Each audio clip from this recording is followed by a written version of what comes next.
Shalom to Rabbi Mendy Chitrik, Rabbi of the Ashkenazi community in Turkey, Chairman of the Alliance of Rabbis in Islamic States. Shalom Yoni, hi, how are you? So tell us about the special operation you're leading with Rabbi Mark Schneier, offering kosher food to the crowd at the World Cup in Qatar. Of course, it's a very exciting operation. Actually, the one who leading this operation is Rabbi Mark Schneier. My role is more limited to the supervision of and the rabbinical duties that involve the supervision and kosherization of the kitchen.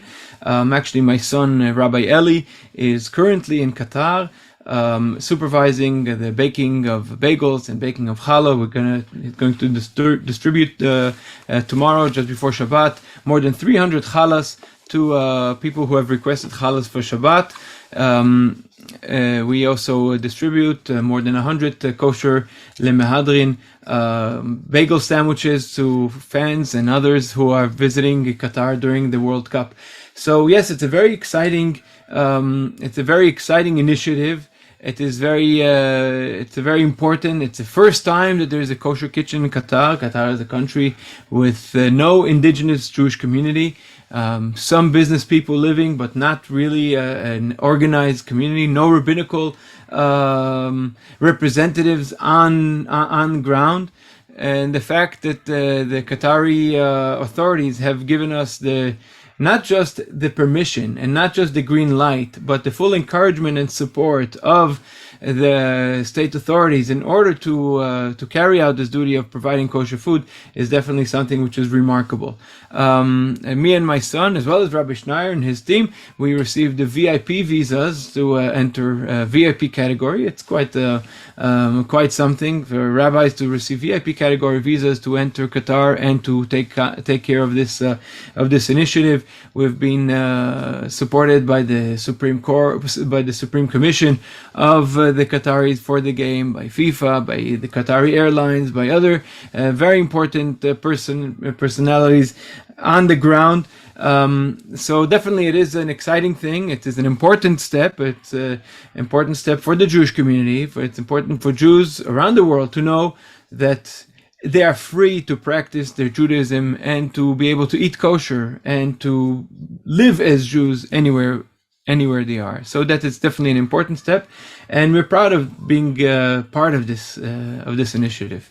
Now, according to a report in Jerusalem Post, Qatar did not allow kosher cooked food. What's the problem with cooked food? I am not really sure what are the source of this. It's quite funny, as my son describes it. He read this report while standing in the kosher kitchen in Qatar, cooking food for and pastries for fans who came for the World Cup. So it's really, I'm not sure where it comes from. I did read the report that some unknown sources makes up some allegations. It's not true. I mean, for the Qataris, it makes no difference if it's cooked or baked. What's the difference if it is pastries or bagels or challahs or cooked spreads or cooked vegetables? Or yes, the one thing that you should note that there's I haven't seen any Jewish entrepreneur or any Jewish organization to say that they'll invest in hiring a restaurant and turning a restaurant into kosher and going through the regulation of bringing meat. And that's not something that anybody has done. Mostly because nobody knows. We still don't know what is the ultimate demand. How many people will actually require to have kosher? How many people will want to eat kosher? So the choice was to go with the more modest menu, and that is how we made this choice of doing a bagel meal, sandwiches that are available for everybody. Today we distribute about 100 sandwiches a day. As I mentioned before, 300 challahs will be distributed Friday just before Shabbat and the subsequent Shabbats until the end of the World Cup. This is definitely a historic moment. It's an important step, a step of recognition from the Qatari authorities that Jews can live Jewishly, and that it's quite important, quite something. I have not had any obstacles in carrying out this mission, which I think is quite important for all of us. As we mentioned, you're the chairman of the Alliance of Rabbis in Islamic States. We hear a lot about the Abraham Accords, of course. How do you look at all this normalization from your angle? So our organization represents 55 rabbis who are spread around 15 or 16 Muslim countries and states around the world. And Jews have been part of this expanse of Islamic expanse for many years. Jews have been living in Turkey for 2,700 years in the lands which are today Turkey, and Jews have been living in Iran.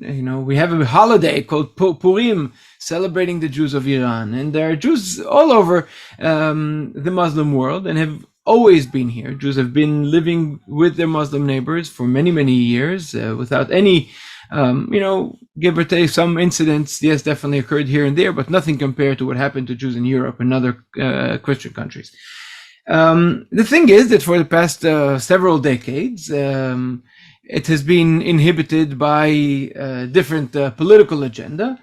But we are happy that Jews here in the Muslim world are able to perform, to live Jewishly, and not only to live Jewishly, but to expand and to live and thrive in the land which we live. The Abrahamic Accords are very important also, because the Abrahamic Accords have changed the minds of many young generations when they saw that it is okay and normal to live amongst Jews and to relate to them, disregarding any political differences, because there are political differences, definitely. Jews have a feeling and affinity towards Israel, towards, of course, Israel as a holy land, the state of Israel as a state of many Jews. But together with that, the political differences should not disturb or inhibit the rights and the ability of Jews to live Jewishly in any country, whether that country recognizes the state of Israel or not, because we are Jews, and the Muslim countries,